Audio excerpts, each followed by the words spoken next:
SV Union High School and Junior College welcomes you. Hello children, this is Deepa Phadke. Let's continue Standard 9th Political Science Chapter 1 Post-World War Political Developments. We have completed up to the First World War. Let's begin with the Second World War.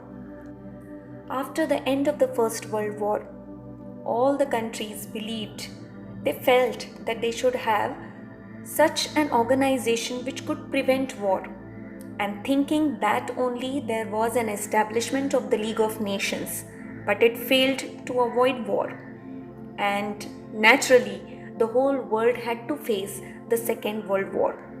The Second World War 1939 to 1945 proved to be more destructive than the First World War, widely spread, having employed more advanced technology. So countries involved in the Second World War again faced economic crisis. America played a major role in the Second World War. It dropped atom bombs on two Japanese cities, Hiroshima and Nagasaki, on 6th and then on 9th August 1945 respectively. Same way there was the beginning of the Cold War. 1956 to 1991 is the long period of the Cold War. So children, we must understand that at the end of the First World War, even though they felt they established such an organization, it couldn't help them. Somewhere it is believed that the seeds of the Second World War only were sown in the First World War itself, because those who were the victorious nations or victor nations, they blamed the defeated nations for having the First World War, and somewhere it went wrong, and that's the reason the whole world faced the Second World War. America played a very major role in the Second World War. It threw atom bombs on two Japanese cities, and same way there was the beginning of the Cold War. So even though the Second World War came to an end, after that also there was Cold War, which created suspicion in the minds of all the countries. Again, that resulted into the formation of two groups that we will be learning in the course of this chapter. Children, have a look at this political map of the world. There are all major countries that are given here. You can take the screenshot and go through this map once again. Let's study about the countries involved in the Second World War. Again, the Allied powers: Britain, France, Australia, Canada, New Zealand, Soviet Union, China and America belonged to the Allied powers, whereas Germany, Japan, Italy belonged to the Axis powers, that is superpowers. Cold War. America and the Soviet Union were allies in the Second World War, became competitors as soon as the war got over. In the 40 to 45 years period, America was already a superpower, but the Soviet Union also tried to become a superpower by making nuclear weapons and by increasing its military might.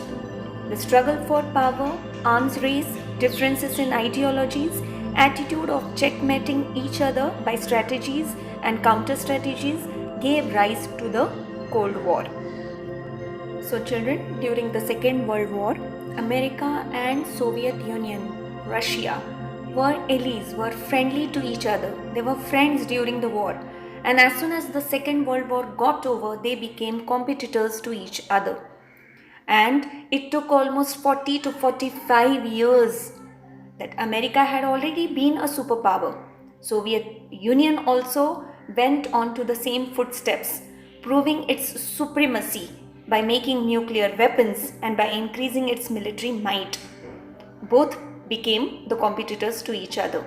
The struggle for power, arms race, and differences in ideologies. We have studied, children, that America always followed capitalism, whereas Russia, Soviet Union always followed communism.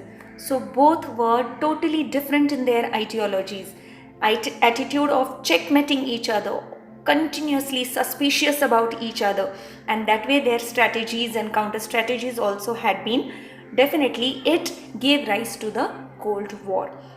Cold War means it was neither a war nor peace.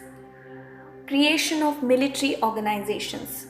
Both the superpowers, America and Soviet Union, took up the task of building military powers and also the responsibility of security of those countries joining these military organizations led by them. NATO, North Atlantic Treaty Organization, was a military organization established by America under the dominance of America, while Warsaw Pact was a military organization under the command of the Soviet Union. So both the nations, they started competing with each other. They tried to create military organizations, and they also influenced many nations in Europe to come towards them and be a part of these organizations. So NATO was formed by America and Warsaw Pact was formed by Soviet Union, and many nations became the part of either of the organizations. During the Cold War, most of the countries of the world joined either of the two superpower blocs. Such a division of the nations of the world into two groups, two polars, is known as bipolarization. Most countries of the world got divided into these two groups. The scope of the world war increased due to this reason. The sphere of tension also spread among the nations. What's your opinion, children? Is there any relation between the advances of technologies and world peace?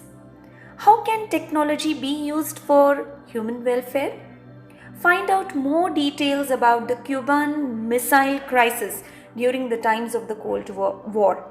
Children, these three questions answers you're going to find out, because when we think about the nation which is a more prosperous nation, more progressed nation, definitely it has already developed technologies with it.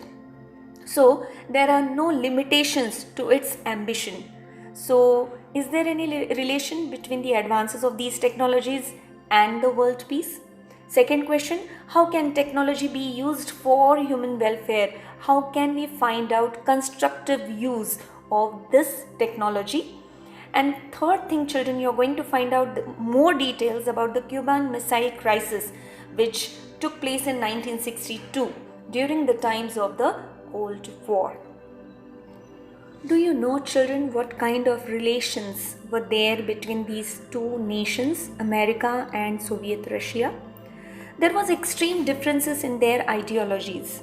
USA was a democratic state advocating capitalism, while Soviet Russia advocated socialism, one-party authoritarian system, and both the countries aimed in spreading these two different, rather contrast ideologies. In this attempt, they pulled many smaller countries, increasing their own hegemony, dominance, which resulted into the ideological division of Europe. Both these superpowers espoused the policy of extending military and economic help to the countries in their respective blocs. Why they might have done it, children? Because they wanted to attract the countries, smaller countries towards them. So they also extended their military and economic help to the coming up countries. Obviously, countries got attracted towards them and they became the part of those two different ideologies and organizations. They became competitors to each other, and both the powers started producing arms, destructive weapons, and also acquiring the technology for the same. But soon they realized that then arms race may endanger international peace, and hence the efforts were started towards disarmament. So children, of course this Cold War continued for 40 to 45 years, but maybe at least it's good. End is good, everything is good. So same way, both the superpowers, initially they started producing arms, ammunitions, destructive weapons, acquiring more technology for the same. They started acquiring technologies also for it. But soon they realized that arms race may be again harmful towards the international peace, because the whole world had faced two world wars. So hence the efforts were started towards disarmament. What is disarmament, children? They controlled production of arms and ammunitions. They put certain limitations on the production of these destructive weapons. It is called as disarmament. Creation of regional organizations. Developing nations created regional organizations at the regional level so that mutual cooperation is ensured. European countries came together. They formed the European Economic Community, while the Southeast Asian countries, Singapore, Thailand, Malaysia, Indonesia, Philippines, etc., established the Association of Southeast Asian Nation, which is known as ASEAN. Children, we have completed political science first chapter up to the creation of regional organization. We will continue learning the last part of the same chapter in the next video. Till then, thank you.